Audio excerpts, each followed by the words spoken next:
Hello guys, welcome to Bhimsen education official.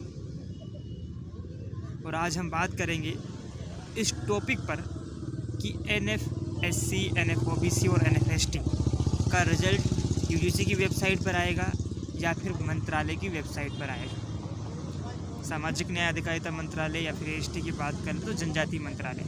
क्या इन मंत्रालयों की ऑफिशियल वेबसाइट पर आएगा या यूजीसी की ऑफिशियल वेबसाइट पर या फिर NTA की वेबसाइट पर, जो है कि एन जो तमाम फेलोशिप की लिस्ट आने वाली है। देखो, इसके बारे में ना तो यूजीसी ने कुछ बताया है, ना ही मंत्रालय ने कुछ बताया है, ना ही NTA ने इसके बारे में कोई जानकारी दी है कि कहाँ जो है कि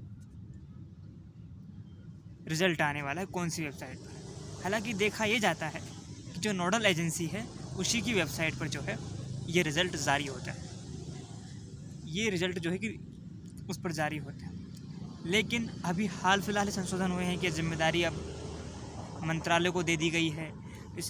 इन तमाम जो तीनों नेशनल फेलोशिप है, इनकी नोडल एजेंसी अब यूजीसी नहीं रही है, अलग अलग नोडल एजेंसी बना दी गई है। लेकिन सवाल ये भी है कि यूजीसी क्यों आखिर इस जिम्मेदारी को निभाने से भाग रही है, क्यों वो जिम्मेदारी से भाग रही है। अब तक जिस कार्य को यूजीसी बड़े आसानी से और बड़ी सफलतापूर्वक संपन्न कर रही थी, उसी काम को करने में अब यूजीसी को क्या समस्या है, क्यों वो अपनी जिम्मेदारी अलग एजेंसी पर डालना चाह रही है। आप समझिए कि जब से professor M Jagdish Kumar UGC के चेयरमैन बने, तब से कई बड़े बदलाव हुए हैं जो छात्र हित में कतई नहीं है। पहला, MNF का बंद होना, यानी कि Maulana Abul Kalam Azad national fellowship for minority का बंद होना। दूसरा, तमाम तरह की जो फेलोशिप मिलती है, नेशनल फेलोशिप JRF को छोड़कर, चाहे वो नेशनल फेलोशिप फॉर SC हो, नेशनल फेलोशिप फॉर OBC हो और नेशनल फेलोशिप फॉर माइनॉरिटी हो, इनकी नोडल एजेंसियों की जिम्मेदारियों से यूजीसी का हटना, ये किसके कार्यकाल में हो रहा है? ये हो रहा है प्रोफेसर M जगदीश कुमार के कार्यकाल में। और प्रोफेसर M जगदीश कुमार जिन जिन संस्थाओं पर रहे हैं, उन पर कहीं विवादित काम और कहीं विवादों का कारण रहे हैं प्रोफेसर M जगदीश कुमार। पूरी भारत ही नहीं, पूरी दुनिया जानती है और आप सभी जानते हैं कि प्रोफेसर M जगदीश कुमार जब यूजीसी के चेयरमैन ना होकर जवाहरलाल नेहरू यूनिवर्सिटी यानी कि JNU के जो VC हुआ करते थे, उस समय किस तरह JNU की इमेज को जो है कि धक्का पहुंचाने की काम किया गया उस पर। उस समय भी किस तरह से स्टूडेंट की जो PhD कर रहे थे, PhD स्कॉलर्स की जो PhD स्कॉलर है, उनकी फेलोशिप को रोकने का काम प्रोफेसर M जगदीश कुमार के कार्यकाल में JNU में हुआ। और उसके लिए JNU ने लंबी लड़ाई लड़ी, आखिर में वो सफल भी हुए।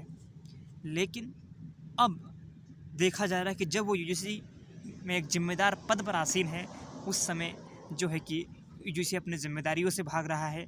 ना वो टाइम पर एग्ज़ाम कंडक्ट करवा पाता है, ना वो टाइम पर रिज़ल्ट दे पाता है, ना वो टाइम पर सर्टिफिकेट देता है, ना वो टाइम पर तमाम तरह की जो नेशनल फेलोशिप है उनकी कोई लिस्ट आ पाती है।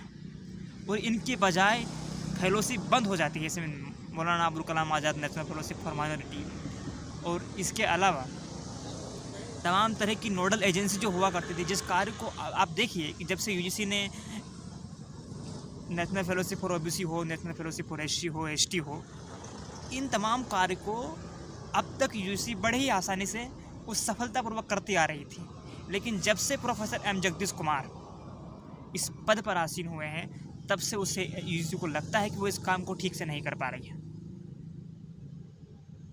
तो आपकी जानकारी मुझसे चाह रहे हैं कि कौन सी वेबसाइट पर आएगा, तो मैं कहूँगा कि जो नोडल एजेंसी है उसकी ऑफिशियल वेबसाइट पर आना चाहिए।